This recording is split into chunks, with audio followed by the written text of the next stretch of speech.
Hi guys, it's Vanessa. I'm here to do a book tag, which I feel like I haven't done in a while. I was tagged to do the Finally Fall book tag by Camille. Written down my answers like a while ago, but I just haven't sat down and filmed it. So alas, here I am. The first question is, in fall, the air is crisp and clear. Name a book with a vivid setting. For this one, I selected Anne of Green Gables. When you read Anne of Green Gables, you definitely feel like you are there because of the way that Anne describes her surroundings. The next question is, nature is beautiful but also dying. Name a book that is beautifully written but also deals with a heavy topic like loss or grief. I selected When Breath Becomes Air, which I read really recently from the perspective of a neurosurgeon who has just gotten a diagnosis of terminal cancer, trying to think about what it means to be alive and what's the point of us living. It was really emotionally moving for me and the only book that's made me cry this year. The next question is, fall is back to school season. Share a nonfiction book that taught you something new. I can make a whole video about this, but I think I'll select a book that I haven't talked about in a long time, and that's Outcasts United. This book is about a refugee soccer team made up of kids living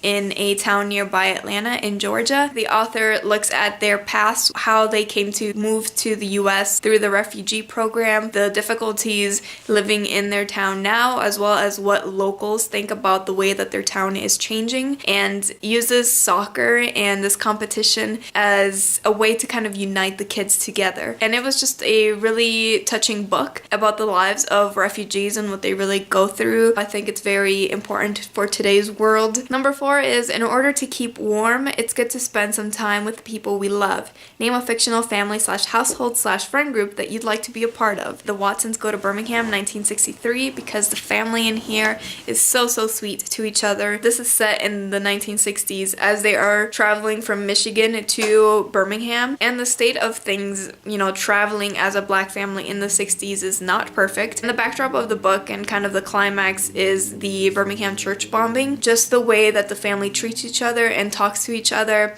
is something that I felt was really heartwarming, and I haven't read a kid's book that has moved me as much as this book, if I'm being honest. I could also say The Sisterhood of the Traveling Pants for a friend group. I would definitely want to be in that friend group, minus the last book, but the first 3 books I'd be in their friend group. Or maybe I could be in the 4th book, but kind of tell them where they're messing up and how to fix their lives. That could work too. The next question is, the colorful leaves are piling up on the ground. Show us a pile of fall colored spines. I don't have many books, but we shall try. My spines are here.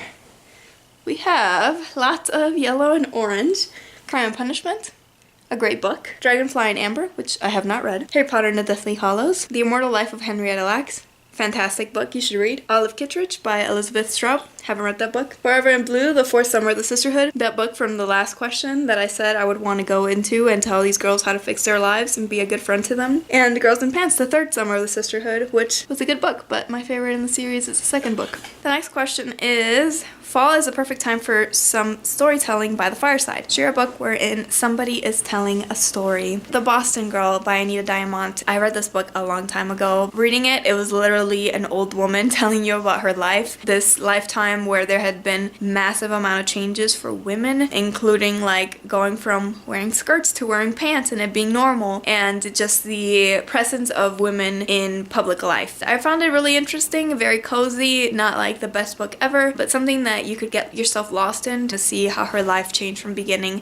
to the end. The next question is, the nights are getting darker. Share a dark, creepy read. I selected The Vegetarian for this, which is a very creepy, kind of disturbing, but disturbing in different ways. Mostly on the ways that it talks about how society treats women and how in the society they want to correct the behavior of this particular woman instead of understanding the mental state that she is in and trying to help her deal with the mental illness she is facing. So that was a very creepy read in that sense. The next question is, the days are getting colder. Name a short, heartwarming read that could warm up somebody's cold and rainy day. I ended up picking Glaciers for this one, which I read in the summertime. It was very cozy and heartwarming in that not a lot happened in the book, but I still felt like I really got to know the main character. And it's just a book about the main character thinking about her past and how her past has really made her who she is today, as well as a little bit of a subplot that's kind of romantic. Number 9 is Fall. Luckily, it's my favorite season, returns every year. 4. Name an old favorite that you'd like to return to soon. I picked March, the series by Congressman John Lewis, which I talk about probably every other video on my channel. I finished reading it, I believe, last year in November. It's almost November again, so it's been almost a full year since I read it. And this is a book series that I feel like I want to own one day. That way I could read it maybe once a year because that's how much I love it. Number 10. Fall is the perfect time for cozy reading nights. Share your favorite cozy reading accessories. So you can tell I'm feeling pretty cozy because it's kind of cool outside today. But my favorite thing actually is this blanket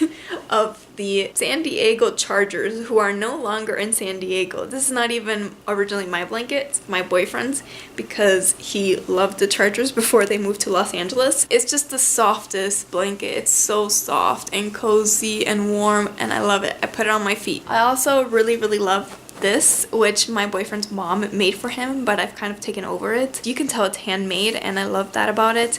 It's very fluffy. I love it. I put my head on this when I want to read. I also will drink hot chocolate. I really love making my own using like Hershey's cocoa. Yep, I love those things. And the last question is to spread the autumn appreciation and tag some people.